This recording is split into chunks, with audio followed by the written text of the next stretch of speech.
नमस्कार सर्वांना। तर काल आमच्या इथे खूप पाऊस पडला। सलग 2 तास इथे पाऊस पडत होता आणि आता सकाळी थोडं सूर्यप्रकाश येत आहे।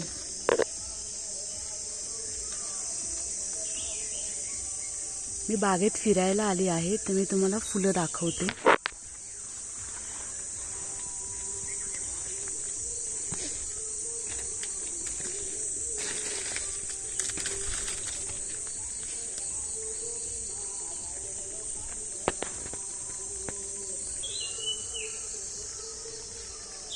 ही देवकेळीची फुलं आहेत